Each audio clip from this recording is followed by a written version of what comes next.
Well, Beijing has kicked off its Communist Party Congress, which will ensure a third term for Xi Jinping.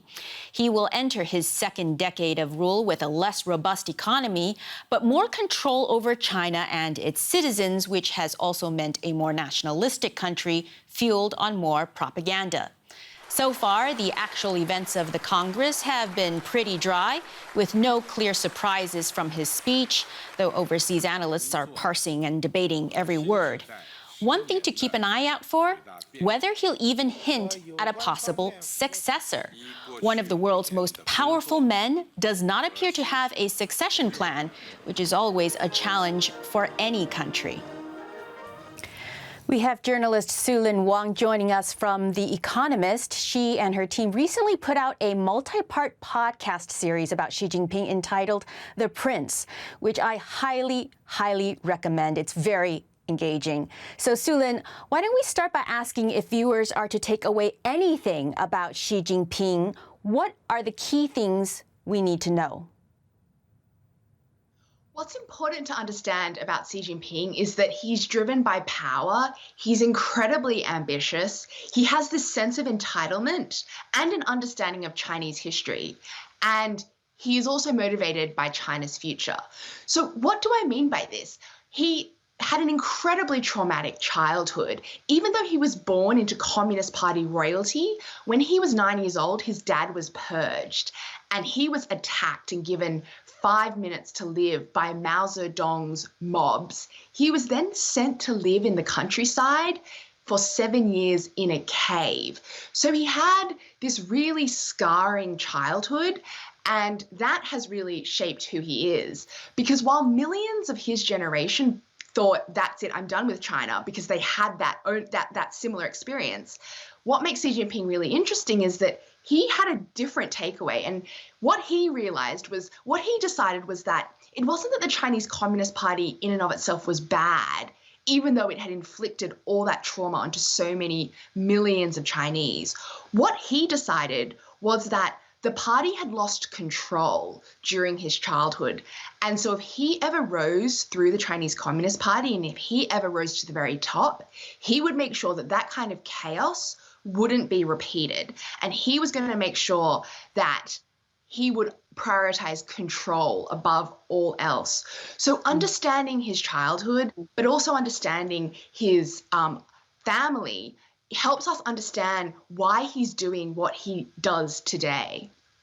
It certainly explains things, although some people can interpret it as massive Stockholm syndrome. So how would you rate Xi's performance as a leader the past decade? What would be his grade? When Xi Jinping came into power 10 years ago, the Communist Party and China were in crisis. Their corruption was rampant. There was political infighting at the very top of the party. And Xi Jinping seized control of the nearly 100 million members of the party through his signature corruption crackdown, and really by ramping up ideological discipline. Once he seized control of the party, he was able to use it to seize control of China. And what we've seen is Xi Jinping develop incredibly sophisticated censorship, surveillance, and propaganda machines. And China itself has become a lot more repressive and a lot more authoritarian over the past 10 years. So from his perspective, he's actually been incredibly effective at achieving what he believes is right for the party and the country. But of course, whether it's actually a good thing for the Chinese people, whether it's a good thing for China and the rest of the world, is an entirely different question. And I would argue that actually what Xi Jinping has done to China is incredibly dangerous, not just for the country itself, but for the rest of the world. And that really leads to the question about what China's neighbors should expect as he enters his second decade in power. What do they need to worry about? What we're seeing from Xi Jinping is he wants to create a world that is safer for the Chinese Communist Party, so that China can go about doing what it wants to do, both domestically, but also in the rest of the world. And what the main tool that they're using is their economy, because China's economy has grown so much over the past few decades and also since Xi Jinping came to power. And increasingly what we're seeing is China is wielding its economic might to bully other countries, to coerce other governments and businesses and individuals. And as China becomes even stronger and even more powerful, we're going to see more and more of this type of economic coercion in the whole of Asia and around the rest of the world. And that's going to cause a lot of tension, hostility, distrust, and conflict. Su-Lin Wang, thank you so much for joining us. And once again, do check out her podcast. It is absolutely excellent. Thanks, Melissa. It seems like nothing is to distract from Xi Jinping's moment. China on Monday delayed the release of third quarter growth figures along with other economic indicators expected this week. The likely reason, well, the 20th Congress of China's Communist Party is underway in Beijing, and Xi Jinping is expected to win a third term as the party's general secretary, amassing more power than any Chinese leader since Mao Zedong.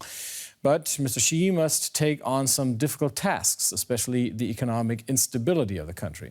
The Chinese economy is facing extreme turbulence. In the second quarter, the economy grew by just 0.4% compared with the same period in 2021. The World Bank has also lowered its forecast for this year from 5 to 2.8%. The biggest reason for this is the government's rigid zero-COVID policy.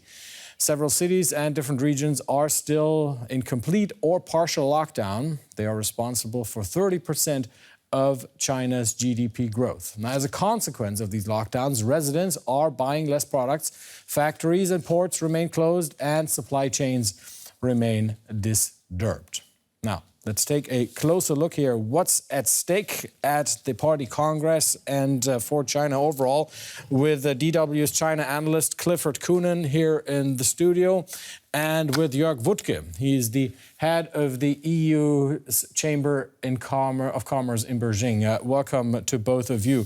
Jörg, let me start with you. Did you find any positive news for Western companies in Xi Jinping's speech yesterday? Well, it was all about ideology and aligning the country behind him. This week is a victory lap for him, so there was nothing that's going to disturb the masses.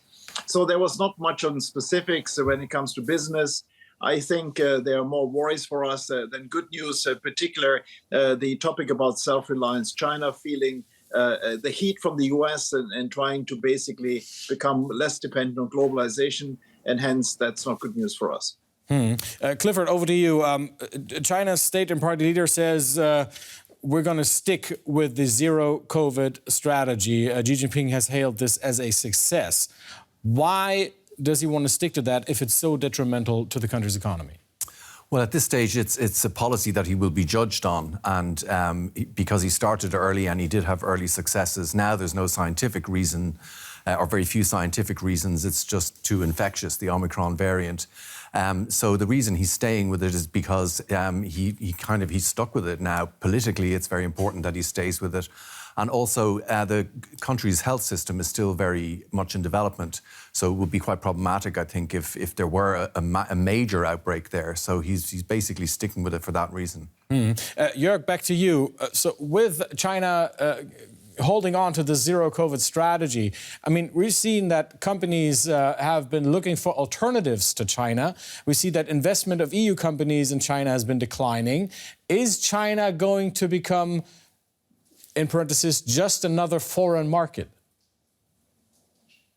No, it's certainly the size-wise, it's too important, in particular for car chemicals and machinery.